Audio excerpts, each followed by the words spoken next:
You good? We having fun? Having a blast, yeah. All right, you're looking good. All I need you to do is stay focused. We stay focused, we get this guy out of here. Okay. All right? Give me some water. You're doing great.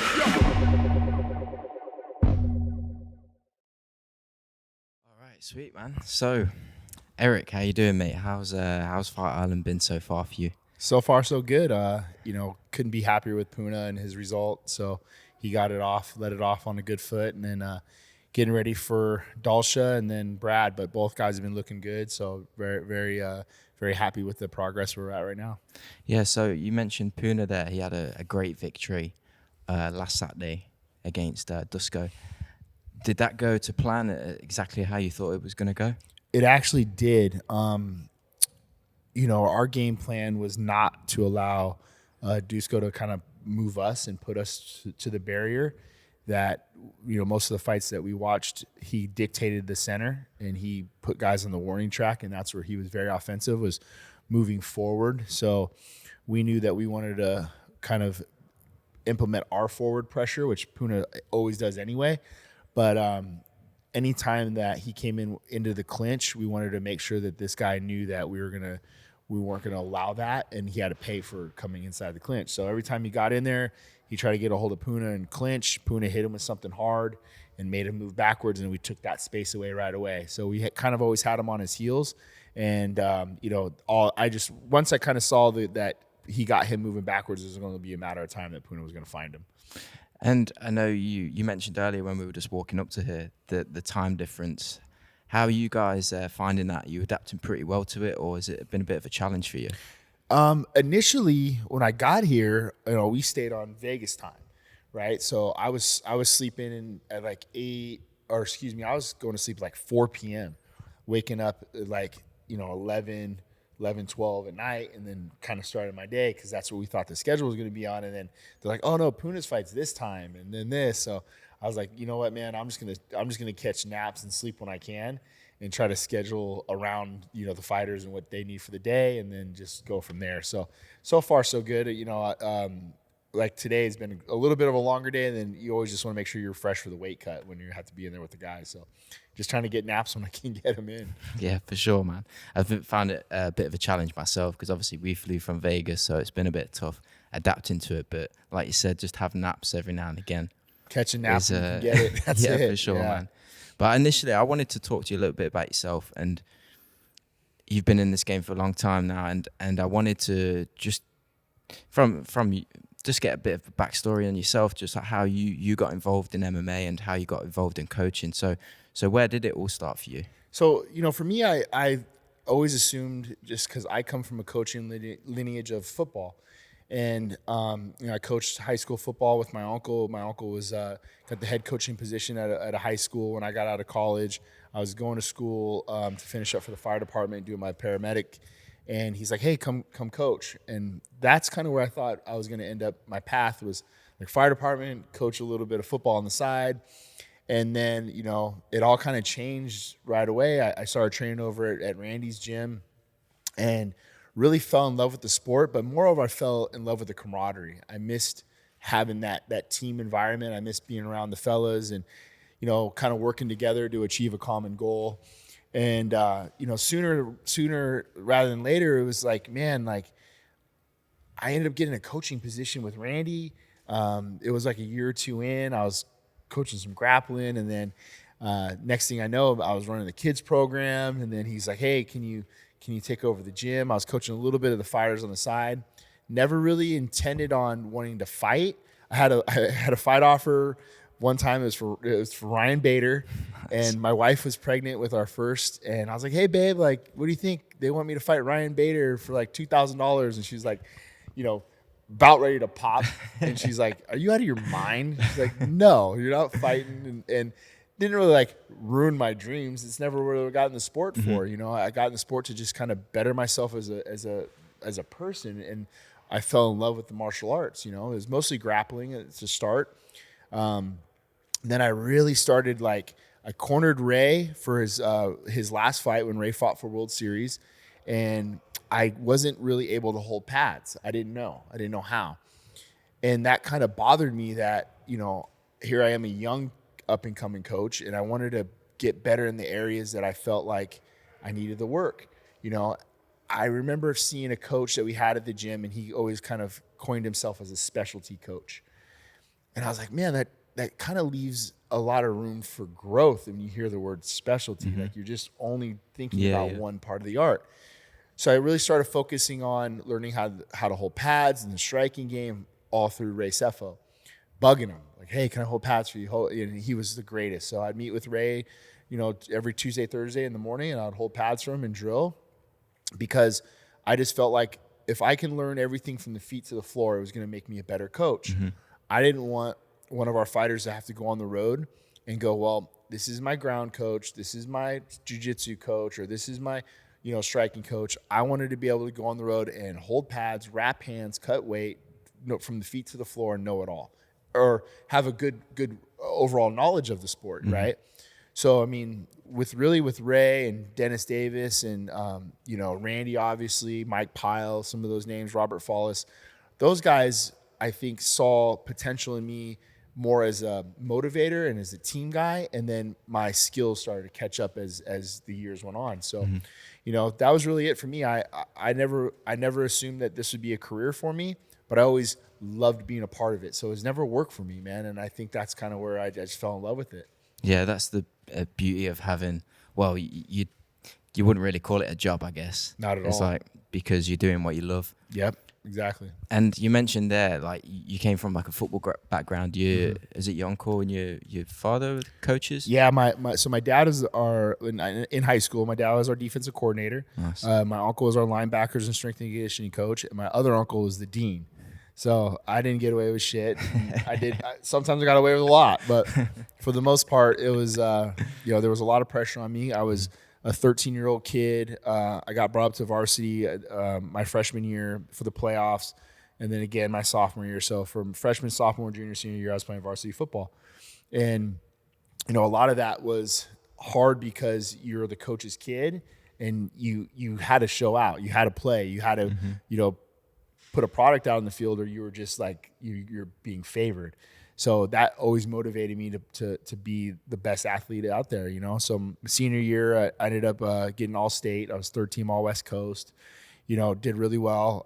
Decided I wanted to go to University of Nevada, Reno, stay close to home. And it just, for me, it was going to a big school at a young age. I graduated at 17. And it was just a little too much for me, man. I got in too much trouble. I was out of the house. So ended up having to transfer, went out to Utah, and then played up there for 2 years. And that helped me a lot because it slowed everything down. I was able to focus more on football. You know, I had a little girlfriend at the time, and then just kind of reconvened with everything from that point on. And that was it for me. Look at these guys. Look at these guys. Tyson Chartier.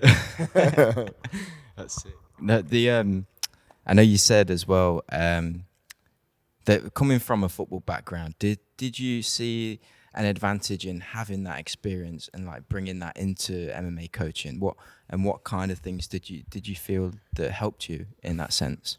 You know, I felt like for me that there wasn't a lot of film study, and that's all we did in football. You know, and that's all I did growing up, because I would sit there. A lot of times, you know, during the season, my dad was always pretty occupied with football. So any free time that we had, I was breaking down tape with him.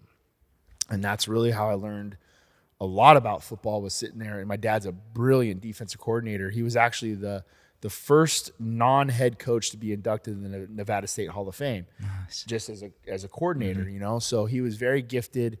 And as a young kid, it was just, I would fall in love with watching tape and watching, you know, it was patterns, right? And it was trying to find which pattern fit, and people just being humans, that's something we do. We have a repetitive nature. So I just really fell in love with watching MMA and watching the tape and seeing if I can figure out the patterns and figure out where this fit in for what and how they were doing this for that. And that I felt like was having the football background gave me a little bit of an edge coming in, right? Like, and also not having any really formal mixed martial arts background, I was kind of a clean slate. So I got to learn from Ray Cepho. I gotta learn from Dwayne Ludwig. I gotta learn from Sean Tompkins. I get it. So for me, it wasn't like I was never one particular style. I just really got to pick from a lot of people. Yeah. So it helped me out a lot.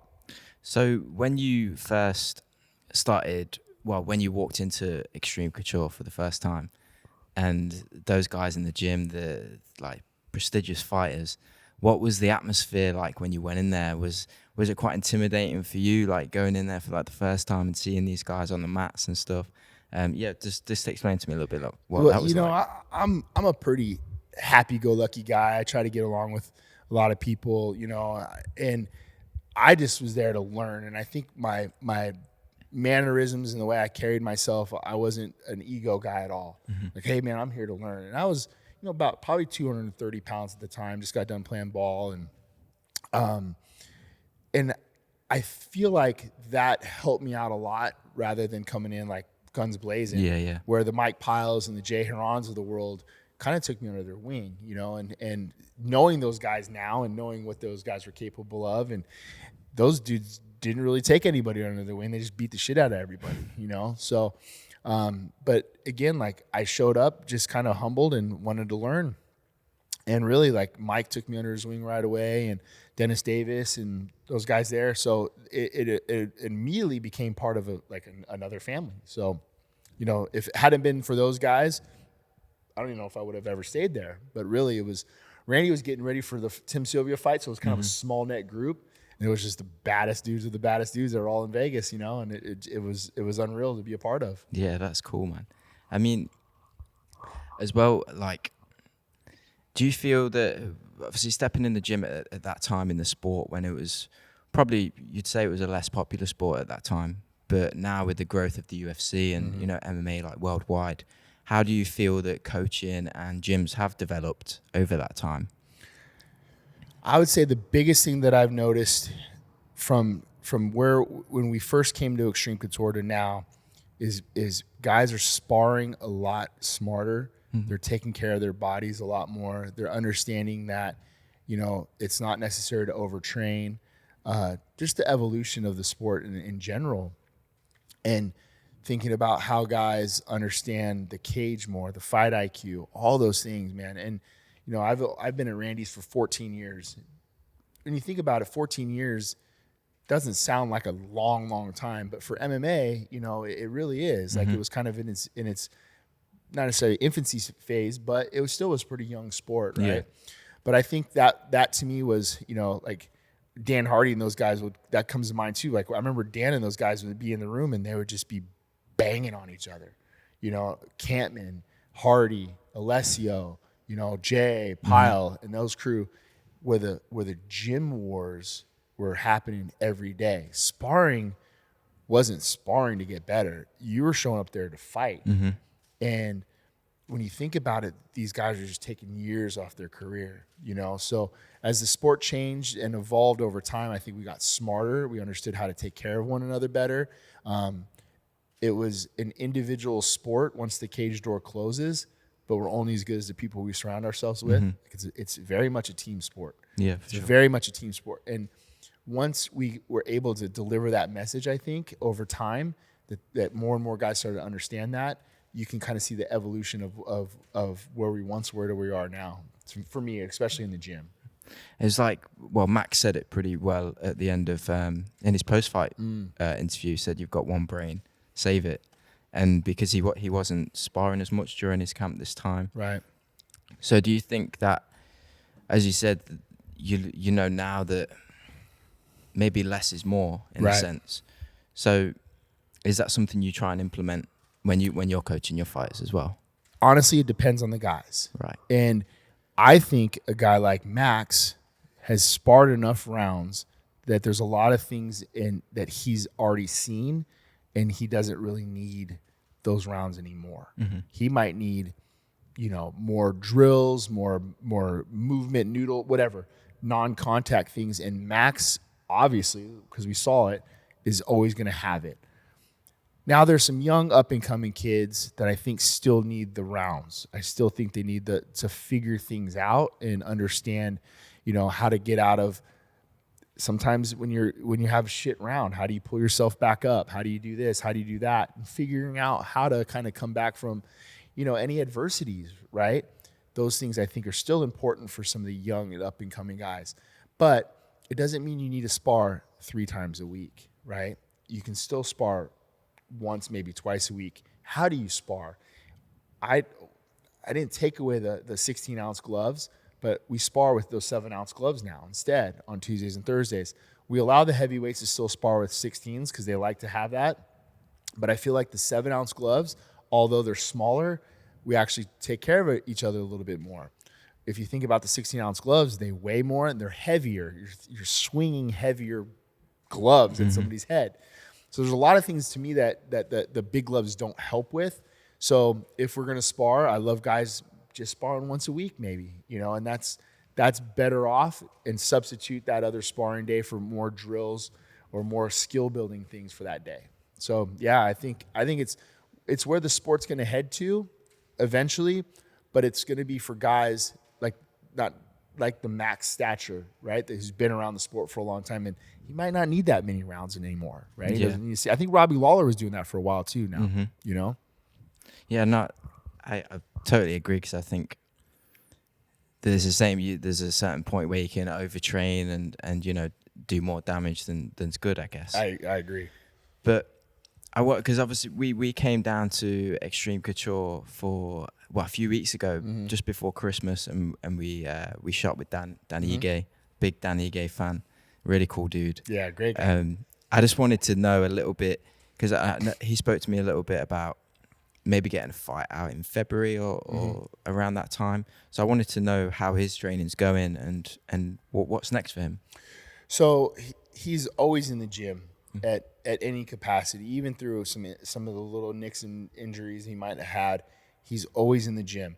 And I feel that's important, even if you're hurt and unable to train, that you're still getting your mental reps in.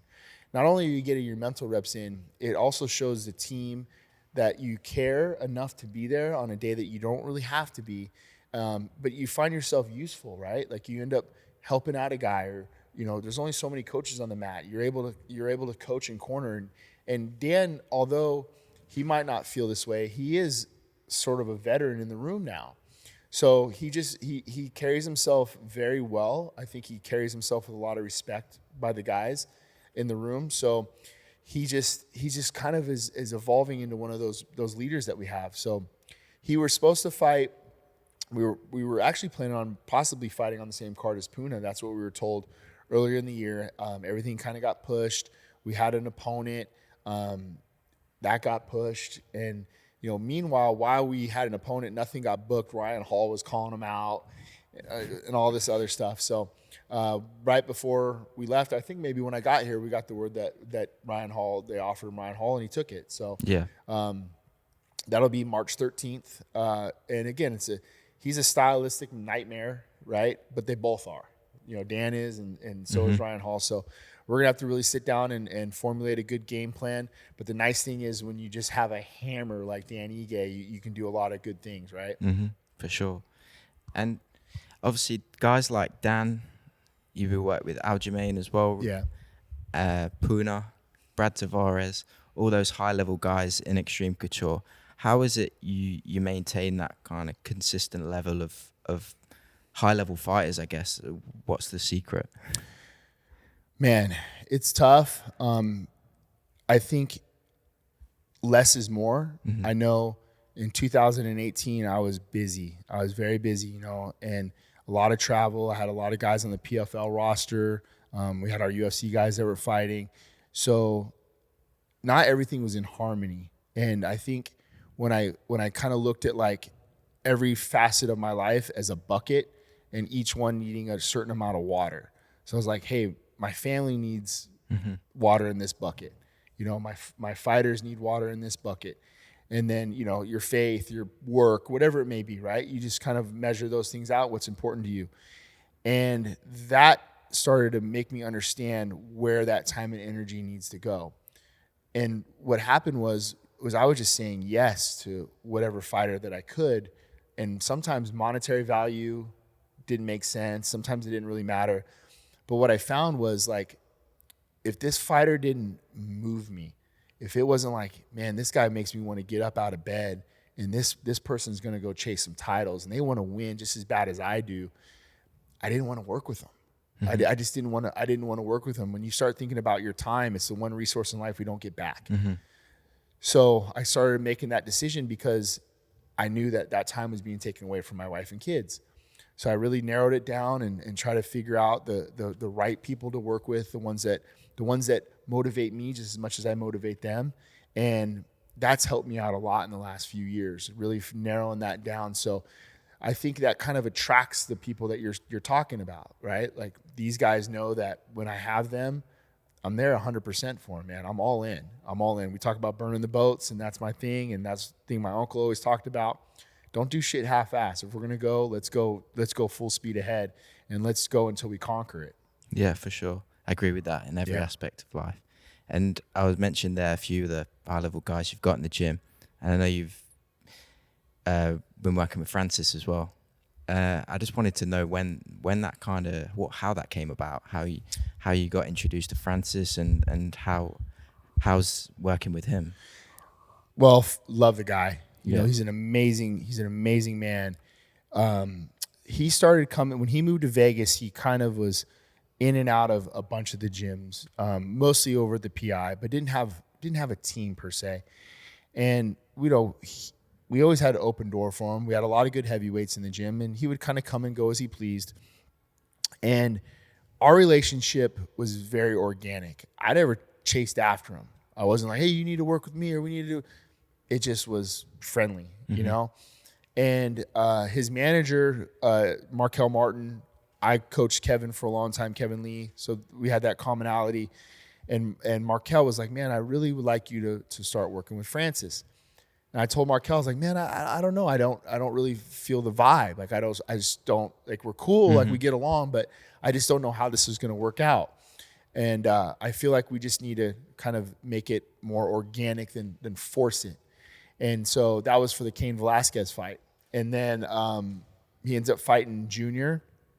I'm already out there. He says, hey, you want to hop in my corner? I said, bro, I'd love to. Like, whatever you need, I'll be there to help, and we'll help get it done. Goes out, does his job against Junior. And he says to me after the fight, he's like, you know, man, I've been testing you. I've been testing you for a long time. And I was like, what do you mean testing me? He's like, you know, you have a good heart. And he goes, and you look out for my best interest. You're not trying to be like sneak your way in, or, you know, and I think that's happened to him a lot in his life, right? I think he's let some people in that were trying to steer him the wrong way. And, you know, really, I just want to see the guy succeed. And that was it. And that's kind of how our relationship started to blossom, you know. And then we get the Jairzinho fight, obviously. And then quarantine, it was just me and him. So we're talking 14, 15 weeks of just me and Francis Ngannou in the gym, man, and finding ways to train and be smart without killing me, you know, trying to survive. But during that time, he became part of the family. You know, we spent a lot of nights together. He would come over for dinner. We made this pact as a family. We didn't know what COVID was. We didn't know what was going on outside of the household, right? Like, we were doing our mandatory quarantine like we're supposed to, and so was he. But I know Francis, and he loves being around family. He loves being around kids. And I said, hey, man, you know, you want to come over for dinner? And I think it's important to get him out of the house. And all my family agreed that since we're all, you know, quarantined together, it's just like adding one more buddy that, you know, so, and we're training every day together. So that to me was like just good time, right? It was good time spent with one another. My kids love him to death. My son thinks they're like, he's my best friend, right? My middle daughter, she's a very good soccer player, and they have that in common. My older daughter is a little bit more reserved and quiet, but she's a dancer. And then he'll see Francis over here, you know, doing salsa dancing with her and everything. So quarantine became the Francis Ngannou Nicksick family joining together, and you know, he's over once or twice a month now. We hang out all the time, and that's been important to me, that he understands that there's the coach and fighter aspect, but there's the love that we have for one another. Not only with Coach Dewey, but Markel. That group that we have, I think, is very important, and I feel like that's some of the reasons why you're seeing Francis successful right now. Is he knows he has a group behind him that really care about him. Yeah, no, that's cool. I know you've said before the kind of fighter-coach relationship, and some coaches don't like to necessarily treat their fighters like family or friends, and I know that's quite important to you. But where do you see the benefit in, you know, having that relationship with your fighters? I think you can be open with your coach. I think the communication is there, the open lines of communication where, you know, sometimes if you're this authority figure, you might not want to talk to them about certain things. And, you know, for me, especially like a guy like Dan Ige, for example, I need to understand everything going on with Dan Ige and what's going on in his life to give me the whole puzzle, to put together the whole puzzle. If I just focus on his fighting career, I'm really only understanding 1/3 of who Danny Ige is. He has a wife at home with a baby going on the way. He works another job with Ali. So there's a lot of things that go on in this man's life that it would be criminal for me not to at least understand. It tells me, hey man, you might need to take a day off. I might need to call his wife and say, hey, can you lay off him a little bit? Or I've called Ali and told him, hey man, I need my guy ready to go fight. So there's been a number of things I think that you have to address, and you have to be more than a coach. You know, I'm big on charity. You know, I want these guys to understand that we're more than just fighters. We have to be part of the community as well. You know, that's important for me too. So, and these guys, I mean, for the most part, they all love it. They all fall in line with it. It's nothing that I try to push on people, but I think those things are almost kind of team building, right? Get outside the gym. We go to Opportunity Village and we go help out with those kids, or we go volunteer our time. We do a lot with military charities. You know, I think that's kind of how you build that bond amongst each other. Mm-hmm. I don't know, but I mean, 99% of it is mental, right? Mm-hmm. So as you as a coach, you need to be able to tap into that and understand. Absolutely. The besides training someone to be able to fight and win, but they need to win mentally as well. Right.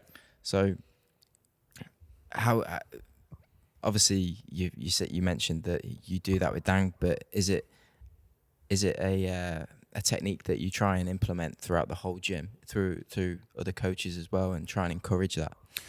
Yeah, I really learned a lot of that from Coach Follis. Mm-hmm. Very well read. I always felt like he knew the right thing to say at the right time, and I don't think it's anything that you can just start doing, but you almost start understanding those experiences more, and you always think about. I always draw a lot of things from him and think about, what would Coach Follis say in this position, right? Mm-hmm. And then just trying to educate yourself more and understanding more of the psychology behind. And football helped me out a lot of ways because, you know, growing up I played quarterback. I got moved around a little bit, but the quarterback position was very interesting because you're the leader on the field, but you also couldn't yell at everybody, or you couldn't talk to everybody the same way. Certain people needed to be addressed a certain way. Certain people need to be motivated a certain way. And you really have to understand who and what your fighter, who they are, and what motivates them, and how do you pull that out of them. You know, if I'm a 10 just yelling all day long, you might only really connect with one or two people. So that's where I feel like getting to know them and becoming more of a friend to them, you get to really dive into who and what they are. Why do you fight? I mean, there's a lot of shit that when you start hearing, like, this is what got him in. And that was one thing I always learned from Coach Follis. If you look at the attributes in the person, he always called it they have the fighter in them, the athlete, and the competitor. There's 3 little values that each competitor, MMA person has. And he would start breaking it down. He's like, you know, the fighter is like the Chris Lieben, who had a rough childhood, who hated, you know, his mom and this and that. And where his release was go out and physically fight people. But over time, that fighter begins to dissipate, right? He's out of that environment. He's not living in that abusive home anymore. He gets a girlfriend, he gets married, he has kids. So that fighter dial starts to turn down. But now he's hanging on a competitor that was a 6 and an athlete that's a 3, you know, and his fighter that was a 10 is now down here. So he'd always explain that to me, man. You really want to kind of, in your own head, figure out who and what your fighter is and what those attributes are. So in the meantime, you can work on getting those other things up and adjusted, because especially the fighter side, as they get older, begins to dissipate. So that has been something like really I just always learned from Coach Wallace, is just kind of identifying who and what they are and what motivates them and figuring out the right ways to push them. That's really interesting you said that, because I had a conversation not too long ago with someone about that from a military standpoint. That they did studies that military's got a bit of a reputation of being quite strict, and you know that, but a lot of people, everyone's different. They react to authority different. So if you're constantly shouting at these 10 guys, maybe 8 of them will listen and be able to be encouraged from that. But there's 2 guys that are discouraged. They're like, what am I doing? And I feel like that totally rolls into that as well. People are accustomed to listen more if you maybe take them to the side, explain to them what they're doing wrong or what they're doing right, and then they'll grow from that. All about the delivery, right? All about delivery and the connection. How do you deliver the message, you know? And that's, I think it even goes into the way you corner. How do you corner certain fighters? So how do you speak to them on a one-on-one? How do you speak to them in the room? And then how do you speak to them in the cage? And it all kind of connects and relates. So finally, I just want to talk to you a little bit about the fights coming up this weekend. I know you mentioned to me earlier that Dauscha's fighting on Wednesday. How long have you been working with Dauscha? And you know, because I know he's from the EFC in South Africa as well. When did you start working with him, and how has he found the adjustments? So, I haven't been working with him all too long. Right. He came to COUTURE's through Francis. We met him when we fought in Minnesota. He fought on the same card as us, and they kind of struck up a friendship. And he just said, he on a whim kind of wrote Francis and asked him if it would be okay to come out there. And Francis has a nice big house and no one lives there, and he thought it would be good to bring the kid in. He liked him. But he also felt like by bringing him to Vegas that we can really help his skill set. He's been a great addition to the team. I mean, this guy is tough as all can be. He fought at heavyweight. He fought at light heavyweight. Now he's moving down to middleweight. So, and he's doing it really well. His body looks good. He hits like a truck. You know, he really does. I mean, the guy's a tank. And we actually joke around. We call him Mini Francis, right? But moreover, being around him for the last 6-7 weeks, man, he's got a really good soul. Like you can feel that in him. He's a good person. He has a good heart. His last fight got pulled the day before. He made weight. So I was glad he got rebooked, and it gave us a little bit more time to work together.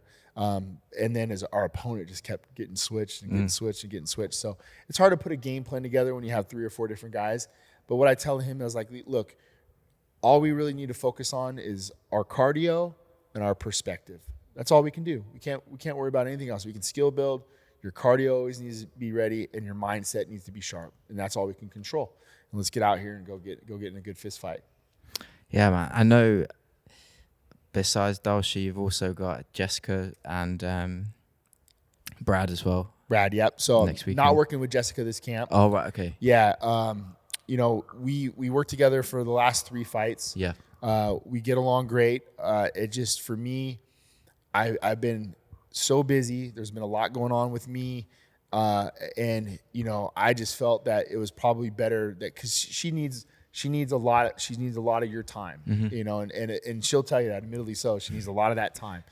But she also wanted to do more things at her own home. And it's very difficult for me to run the gym, coach the team, and then leave and then go to another location. Yeah. And then coach another practice and then go home.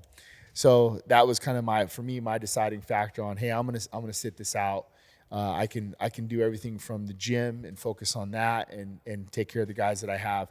So I wish her nothing but the best. She's out here, she came and did some sparring rounds at the gym. She's always welcome in the room. We had no big falling out or anything like that. For me, it was just more of a time thing, and then being able to focus on the guys that are already in the facility. So, and then Brad, man, I haven't seen this. I mean, this is, I think, the 11th or 12th fight I've cornered him, and this is one of the best times I've ever seen this man. He's reshifted, he's remotivated. He had so many nagging injuries. He had the knee surgery, he had the broken arm, he had the broken foot, the war with Israel. He ended up breaking his arm in that, and then he goes and has surgery. The surgery didn't go the way it was supposed to. They had to redo it. They had to do this. And it's tough because Brad is really the team captain of Extreme Couture. He's one of the baddest dudes in the room. And that's the thing. Sometimes for him, he has to be reminded of that. He's a Ferrari, and you got to drop that dude in 4th and 5th gear and let him go. Mm-hmm. And that's what we've been seeing out of him as of late. His practices have looked really good. But moreover, his swagger, his body language, the way he's carrying himself. And I actually called him after his last sparring a couple weeks ago. I got home, and I was driving home. I was like, "Geez, man, like he looked freaking amazing." Everybody that we put in there with him, Brad just had no problem handling them, and just gave him a call. And I was like, "Man, like I've never seen you like this, bro. I'm so proud of you, and I'm so happy to see you kind of back in your old ways." So I'm really, really looking forward to seeing Brad fight on Saturday. It's going to be a fun one. And you mentioned there he's like the team captain in Extreme Couture, because Dan was telling me, like, when he first came and he was like staying with Brad, like kind of sleeping on his couch and stuff, and just took him under his wing a little bit. Yeah, that's really cool. And I feel like your coaching influences that throughout the gym. Do you find that with most of the guys that you work with? I look at us as a corporation, right? And if I'm the CEO of the corporation, it's how you take care of your people that work with you. Right?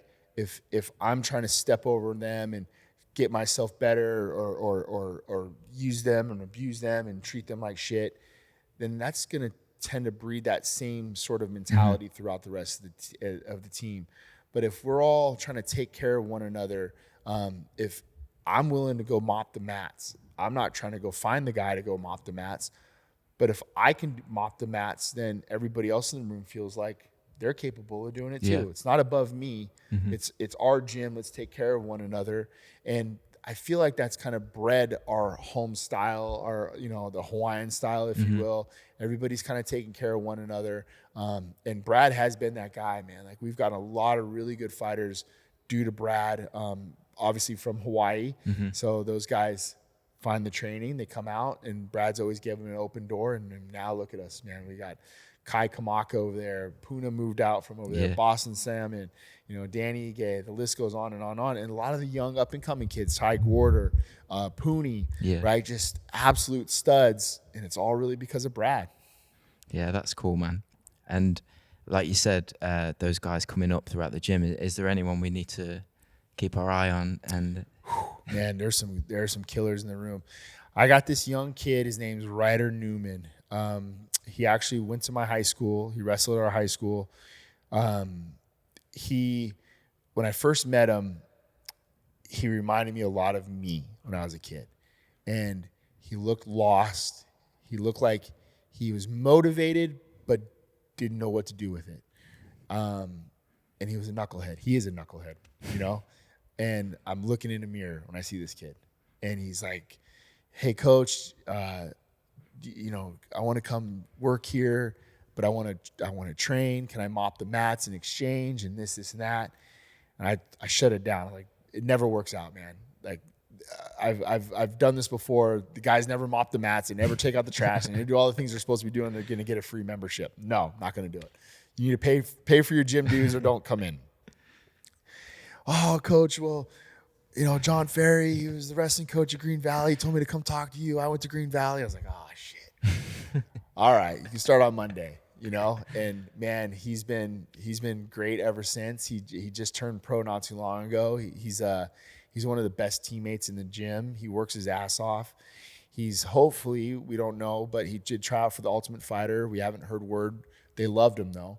So Nice. we're hoping he gets on the Ultimate Fighter. We have another kid, Montel Williams. He's homegrown in the gym. He's actually Montel Williams' son.